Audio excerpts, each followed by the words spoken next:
Eh bien, salut à tous et bienvenue sur Football Garden, c'est Bilal qui vous parle aujourd'hui et on se retrouve pour une toute nouvelle vidéo débrief du match contre Wolverhampton. Victoire de nos Blues, victoire 6-2, 6-2. Ça faisait longtemps qu'on n'avait pas marqué 6 buts dans un seul match de foot et on va revenir à peu près sur ce qui s'est passé en première mi-temps et sur ce qui s'est passé en deuxième mi-temps parce que vous l'avez vu au titre et à la miniature, on a eu le droit à un Chelsea à deux visages. Un visage très peureux, très inoffensif, très compliqué en première mi-temps et un visage beaucoup plus tueur, beaucoup plus incroyable en vrai faut le dire en deuxième. On va revenir là-dessus dans les faits de jeu et en tout cas on part directement, on perd pas plus de temps. J'espère que vous avez kiffé le match, en tout cas moi la deuxième mi-temps je l'ai vraiment bien aimé, mais on va quand même relativiser pas mal sur le niveau de jeu réel de l'équipe dans ce match. On commence avec une première mi-temps très timide de nos Blues. On ouvre le score très rapidement par l'intermédiaire de Nicolas Jackson de la tête, mais on se fait revenir au score assez rapidement là encore, malgré plusieurs tentatives pour Wolverhampton avant de marquer. Ils ont eu 2-3 occasions avant de pouvoir marquer, un but aussi hors jeu. Finalement, Cunha égalise sur un super travail de Aït-Nouri qui malheureusement d'ailleurs fait vraiment un match catastrophique, mais sur cette action-là était vraiment monstrueux. Derrière, on repasse devant grâce à Cole Palmer, 2-1, le premier but de Palmer en première ligue, très très bonne action de jeu, avec du coup Sanchez qui vient allonger sur Jackson, et je sais pas qui est le défenseur de Wolverhampton, mais il fait n'importe quoi sur l'action. José Ça aussi qui est à 25 mètres de son but pour une raison qu'on ignore. Donc clairement, on était du coup ballon pour Jackson. Jackson la remet en une sur Palmer qui lobe du coup le gardien des Wolves. Ça fait 2-1 et juste avant la mi-temps, Strand Larsen qui égalise à nouveau 2 partout et on arrive au vestiaire avec 2-2. Un match qu'on ne maîtrise absolument pas, où clairement on n'arrive pas à enchaîner 3 passes. Wolverhampton est très très bon au niveau du pressing et derrière ils y vont quoi, ils y vont clairement. Et à la mi-temps, Mudryk sort, Neto rentre. Je dirais pas que Neto a fait la différence, mais en tout cas Chelsea a totalement élevé son niveau de jeu en deuxième mi-temps. On a eu un Chelsea beaucoup plus dominateur, on a eu un Chelsea beaucoup plus clinique aussi, on va en parler après, et on a eu un Noni Madueke qui a décidé de prendre le jeu à son compte et d'inscrire 3 buts consécutivement, 3-2, 4-2, 5-2. Les 3 buts se ressemblent d'ailleurs, faut quand même le dire. Et ouais, non, magnifique. Noni Madueke, 3 fois buteur, triplé pour le Madueke, clairement, qui a inscrit du coup 4 buts en l'espace de 2 matchs. Ça fait plaisir. Et Cole Palmer qui est passeur décisif sur tous les buts de Madueke. Du coup, Cole Palmer, triple passeur décisif après avoir marqué 1 but, 3 passes D, 4 GA pour Cole Palmer. Et on a quand même eu un superbe match de nos Blues en deuxième mi-temps qui était beaucoup plus incisif et on a eu même en fin de match Neto qui a trouvé du coup Joao Félix qui du coup a marqué pour son premier match avec Chelsea et ça fait très très très plaisir. Et Neto du coup passeur décisif qui s'est même offert une petite célébration sympa où il a sauté dans les bras de Madueke. Superbe action, superbe but. L'action du 6-2 est absolument magnifique, hein. Je vous invite à aller la revoir parce qu'elle est vraiment très très belle et action parfaite, magnifique ce que nous a fait Chelsea sur sa deuxième mi-temps. Jackson qui est bien rentré dans son match avec son but, qui est passeur décisif du coup pour Cole Palmer et qui en deuxième mi-temps a été très intéressant avec le ballon, même s'il a eu 2-3 actions, peut-être 2, où il a fait le mauvais choix, mais clairement balle au pied, ça fait toujours plaisir de l'avoir, ça fait toujours plaisir de l'avoir et il montre qu'il est capable en fait, tu vois. Il montre qu'il est capable d'élever lui aussi son niveau de jeu pour permettre à Chelsea d'être dominateur devant, clairement. Derrière, défensivement, j'en ai pas trop parlé, mais du coup, on avait le même système que contre Servette avec du coup Gusto en latéral inversé et une défense à 3, Cucurella, Colwill, Fofana. Honnêtement, les 3 ont bien joué. Cucurella a fait un bon match. Fofana et Colwill en première mi-temps c'était compliqué, mais en deuxième ils ont vraiment élevé leur niveau de jeu et pour moi l'arbitre a sifflé pas mal de fautes contre Fofana où clairement il n'y a rien du tout et où Fofana méritait clairement d'avoir peut-être 2-3 interceptions supplémentaires. Il les a pas faites parce que du coup il y a eu faute de l'arbitre alors que pour moi il n'y a clairement pas faute. Mais en tout cas, ouais, Fofana, Colwill, les deux se sont plutôt bien remis au niveau en deuxième mi-temps. Et ça s'est vu. En deuxième mi-temps, on n'a même pas concédé une action. Enfin, c'est le super but de Lemina qui a été refusé pour un hors-jeu. Hormis cette action-là, il n'y a vraiment rien eu du côté de Wolverhampton. Les peu d'actions de Wolverhampton, c'est juste Chelsea qui se foire à la relance. C'est arrivé 2 fois, je crois. Une fois à cause de Sanchez, une fois à cause de KDH. Où c'était pas dangereux parce que derrière Wolverhampton a fait n'importe quoi. mais du coup forcément au final on s'impose 6-2, ça aurait même pu être pire parce que Joao Félix à un moment arrive du coup, on est en 4v3 peut-être, avec du coup devant lui Nkunku, Madueke à droite et Neto à gauche. Il veut faire le choix Neto alors que Madueke était totalement libre à droite, et d'ailleurs il lui avait bien fait savoir sur l'action. Ça aurait pu faire 7-2 clairement, mais bon 6-2 on va quand même prendre, hein. Chelsea a été clinique devant le but aujourd'hui, et ça fait longtemps qu'on n'a pas été aussi clinique. On va quand même relativiser. Voilà, là c'est le moment relativiser. Avant de passer aux notes, on va passer au moment où faut quand même redescendre les caisses, parce que oui, évidemment, on est tous euphoriques d'avoir gagné 6-2, c'est incroyable.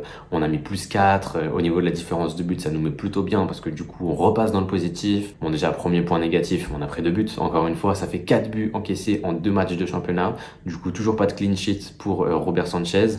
Toujours pas de clean sheet aussi pour la défense d'ailleurs. Défensivement, on a été très fébrile en première mi-temps, et même si on a réglé la gâchette en deuxième, on va pas oublier la première mi-temps qui a quand même été cataclysmique en défense. Caicedo a vraiment pas fait un bon match. Enfin, surtout sa première mi-temps. Sa première mi-temps est vraiment désastreuse. D'ailleurs, au niveau des milieux de terrain, j'en avais pas parlé, mais Lavia était out. Apparemment, petite blessure légère. Il a lui-même dit sur Twitter que fallait pas s'inquiéter, que c'était un tout petit truc, qu'il allait être bientôt de retour.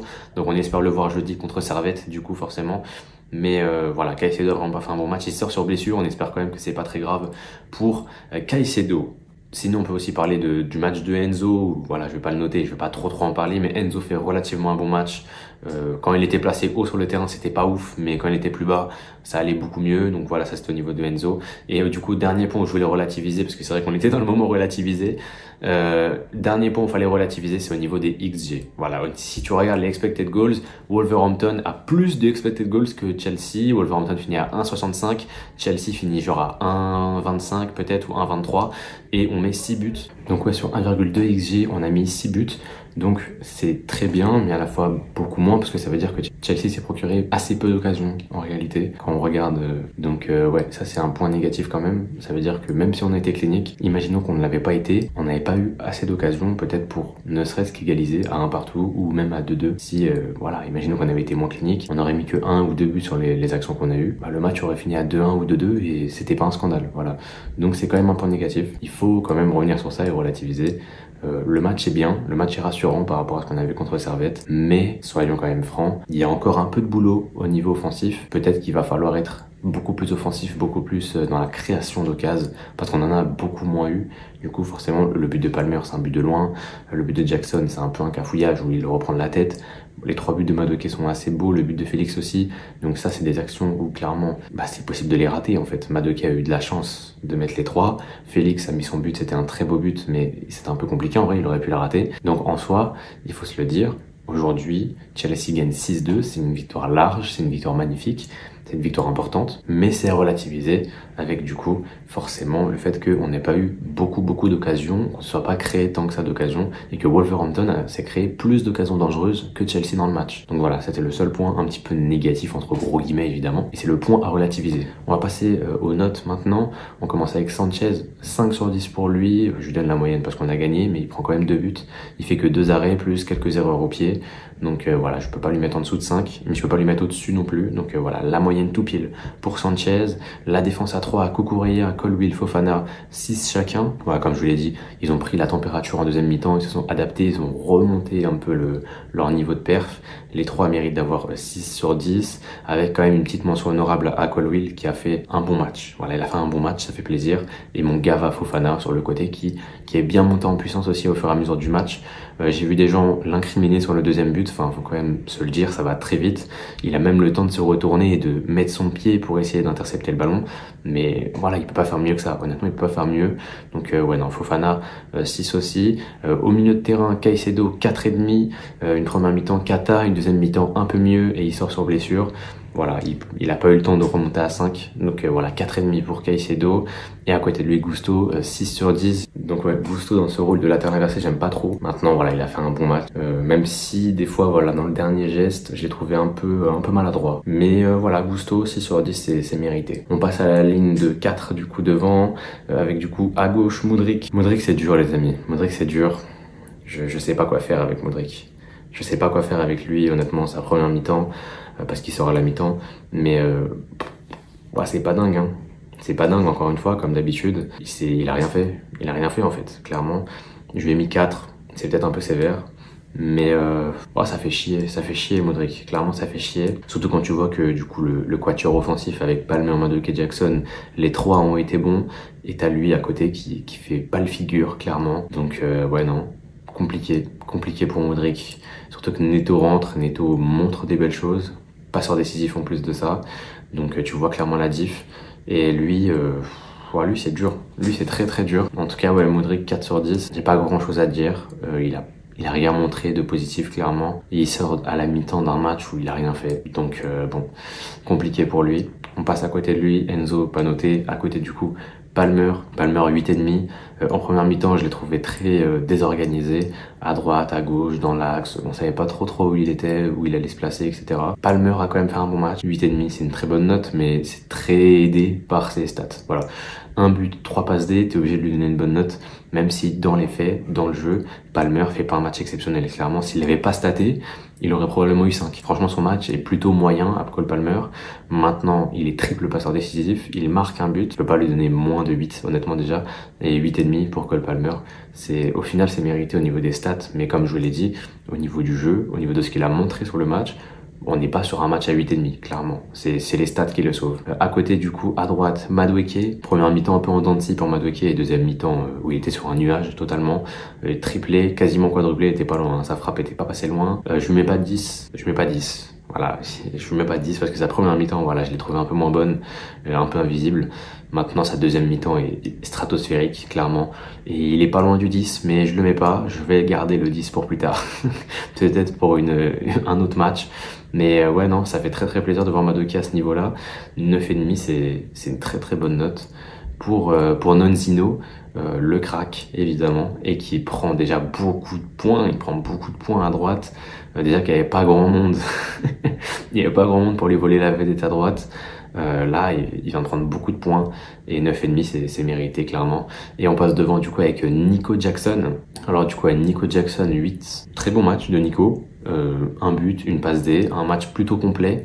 Et bah franchement il fait plaisir après son match un peu raté contre du coup Manchester City.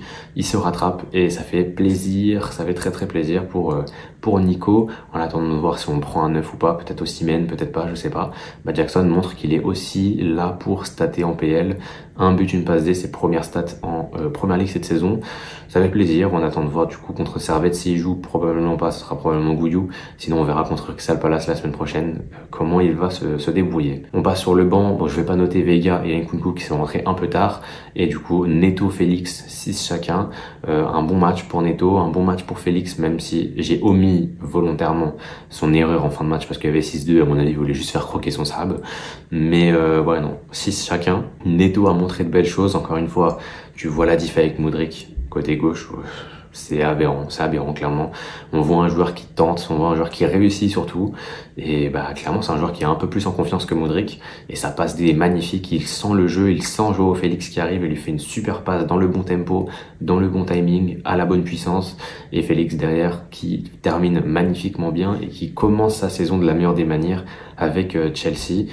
Et voilà, on attend de voir du coup contre Servette si les deux joueront titulaires, je veux dire, et on verra. Mais en tout cas, c'est très positif, là, la petite connexion portugaise, ça fait du bien, ça fait plaisir. Et enfin, on termine du coup avec KDH, 5 sur 10. Comme d'hab, j'ai l'impression que je vais donner 5 sur 10 à tous les matchs de KDH, parce que vraiment, comme d'hab, en fait, c'est vraiment le même KDH que tous les autres matchs. Il y a vraiment aucune différence. On attend de voir, peut-être qu'il aura un match déclic où il va stater, où il va être plus important. Maintenant, voilà, en plus ça il fait une erreur flagrante, heureusement que Wolverhampton ne marque pas, mais il fait une grosse erreur, il redonne le ballon à Strand Larsen en une touche comme ça, belle passe D, Strand Larsen se foire complètement heureusement, mais ça peut pas être mieux que 5 sur 10 pour KDH. Donc voilà, c'est au niveau des notes, on va donc conclure cette vidéo sur ça. Grosse victoire à relativiser, mais grosse victoire quand même pour nos Blues face à une équipe de Wolverhampton qui s'est totalement écroulée en deuxième mi-temps. Voilà, pas grand chose de plus à dire. Côté Wolverhampton, il y avait vraiment rien de rien, quoi. Surtout en deuxième, c'était vraiment le vide, le néant complet. Lemina fait pas un bon match, même si il met une grosse frappe à la fin, il fait pas un bon match.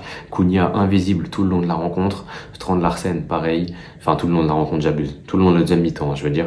En deuxième mi-temps, Wolverhampton a cessé d'exister, alors qu'en première mi-temps, ils posaient énormément de soucis à nos Blues. Mais bon, nous, ça fait plaisir de voir qu'ils ont totalement baissé. Est-ce que c'est eux qui ont totalement baissé leur rythme ou est-ce que c'est Chelsea qui a véritablement haussé leur niveau de jeu? Je pense que c'est un mélange des deux. Et au final, ça fait quand même plaisir parce que sur la deuxième mi-temps, on leur met 4-0. Et c'est ce qu'on veut voir tous les week-ends en PL maintenant. C'est ce qu'on veut voir tous les week-ends. Et voilà. En tout cas, voilà, moi je vous laisse là-dessus. On est bientôt 3000 les amis. On va y aller, on y va tout droit comme on dit chez nous. N'hésitez pas à vous abonner et à partager autour de vous pour que les gens s'abonnent et ainsi de suite. On vise les 3000 le plus rapidement possible. Si on peut les avoir peut-être avant mi-septembre, avant fin septembre peut-être, je sais pas. On verra. J'espère en tout cas que ça arrivera rapidement. Parce que voilà, 3000 c'est quand même un petit step. 3000 on s'en rend pas compte mais ça fait quand même beaucoup de monde. Déjà 2600 c'est énorme. Mais 3000 juste en le disant, 3000, tu sens que c'est beaucoup, tu vois. En tout cas, voilà. Moi, je vous laisse là-dessus. C'était Bilal de la chaîne Football Garden. Portez-vous bien et la paix sur vous.